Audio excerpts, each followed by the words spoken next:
ఇప్పుడు చెప్పండి అంకుల్, ఏం జరిగింది? ఏం చెప్పమంటావు బాబు?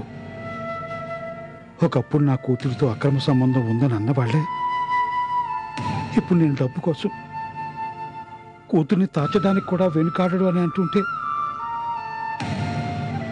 ఎలా తట్టుకోగలను? ఎవరన్నారా మాట? ఇంకెవరు బాబు? వేణు. వేణు, ఏం కొంపలు మునిగానే అంతలా అరుస్తున్నావు? అరవటం కాదురా, నువ్వు చేస్తున్న పనికి. ఎంత ధైర్యం నీకు? నా ఇంటికి వచ్చి నా మీద చేసుకుంటావా? ఈ రోజు కాదు, ఆ రోజే నువ్వు రాఘవయ్య గారి మీద చేసుకున్నప్పుడే ఈ దెబ్బ పడి ఉంటే ఈ రోజు నువ్వు ఇలా చేసి ఉండేవాడి కాదు. అన్నయ్య, ఎందుకంత ఆవేశం? అసలేం జరిగింది? ఏం జరిగిందా? నీ భర్త నోటి నుంచే విను. ఎంత సిగ్గుమాలను పని చేశాడో అర్థమవుతుంది. ఇప్పటి వరకు మీ అక్క మాత్రమే వాళ్ళ జీవితాలతో ఆడుకుంటోంది. ఇప్పుడు నువ్వు ఆడుకోవటం మొదలు పెట్టావా? బాగుంది బాబు నీ వరుస. ఎక్కడో ఎవరో ఏదో అన్నారని నీ చెల్లెలి భర్తని కూడా చూడకుండా మా అల్లుడి మీద చేసుకుంటా. ఇంకొక మాట మాట్లాడేవనుకో నీ మీద కూడా చేసుకోవాల్సి వస్తుంది. మధ్యలో నేనేం చేశాను? అంతా మీరే చేశారు. ఆయన మనసులో లేనిపోయిన ఆలోచనలన్నీ మీరే కలిగించారు.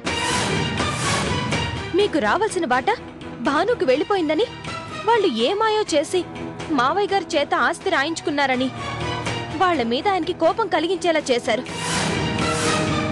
ఈ రోజు ఆయన వెళ్లి రాఘవయ్య గారితో అలా మాట్లాడారన్నా, మా అన్నయ్య వచ్చి ఆయన మీద చేసుకున్నారన్నా, అన్నిటికీ మీరే కారణం. నా వల్లే ఇన్ని సమస్యలు వస్తున్నాయని మాట పడ్డాక ఇంకా ఇక్కడే ఎందుకుండాలి? వెళ్ళిపోతాను బాబు. నా మాట వినండి. ఎందుకండి బతిమాలతారు? వెళ్ళనివ్వండి. మీ అన్నయ్య ఉన్నాడని రెచ్చిపోతున్నావా? చంపేస్తా. ఎంత ధైర్యం రా, నా చెల్లి మీదే చేసుకుంటావు? నువ్వు భాను గురించి నా మీద చేసుకోగలింది, మా అత్తయ్య గురించి నీ చెల్లెల మీద చేసుకుంటే తప్ప? ఏం కూర్చోరా? ఈ మంజరికి భానుకి పోలికేంట్రా?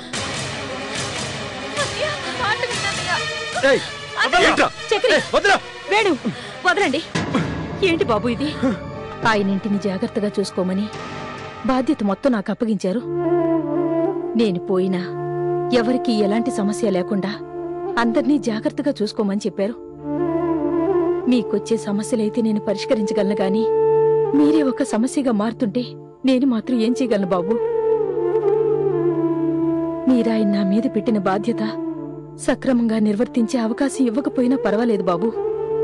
కనీసం ఆయన ఆత్మ శాంతించేలా ప్రవర్తించండి.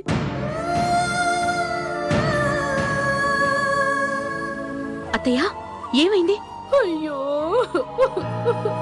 ఎందుకు ఏడుస్తున్నావు? అయ్యో, చెట్టంతా మేనల్లుండి పట్టుకుని కొడుతుంటే చూస్తూ తట్టుకోలేకపోయానమ్మా. అది చూస్తూ ఊరికే ఉండే కంటే ఆత్మహత్య చేసుకుని చచ్చిపోవాలనుంది. నాకెలాగూ చేత కాలేదు. కనీసం నువ్వైనా ఉండుంటే నా మేనల్లుడికి ఇంత అవమానం జరగకుండా ఆపుండేదానివేమో. ఏమంటున్నావు అత్తయ్య? వేణు మీద చేసుకున్నారా? ఎవరు? వేరే ఎవరు అయితే నేనెందుకు కోరుకునేదాన్నమ్మా? మీ ఆయనే, డాక్టర్ చక్రవర్తి. నిజంగా తప్పు చేసినా చెల్లెలి భర్త మీద ఏ అన్నా చేసుకోడమ్మా. అలాంటిది కేవలం ఆ భాను వాళ్ళ నాన్నని నిలదీసినందుకు చేసుకున్నాడు మీ ఆయన. అసలు మీరు మనిషేనా? అడ్డమైన వాళ్ల కోసం తోడుబుట్టిన చెల్లెలి భర్త మీద చేసుకుంటారా? అప్పుడే నీకు ఈ విషయం ఎలా తెలిసింది? ఓ, మీ మేనత్త ఈ విషయం మూసేసిందా? ఎవరు చెప్తే ఏంటి? మీరు వేణు మీద చేసుకున్నారా లేదా? చేసుకున్నాను అన్న విషయం చెప్పిన వాళ్ళు ఎందుకు చేసుకున్నానో చెప్పలేదా? అయినా ఇప్పుడు వేణు అన్న మాటల్లో తప్పే ఉంది. ఆ ముసలాడు డబ్బు కోసం కన్న కూతుర్ని ఏం చేయడానికైనా వెనకాడ్డు.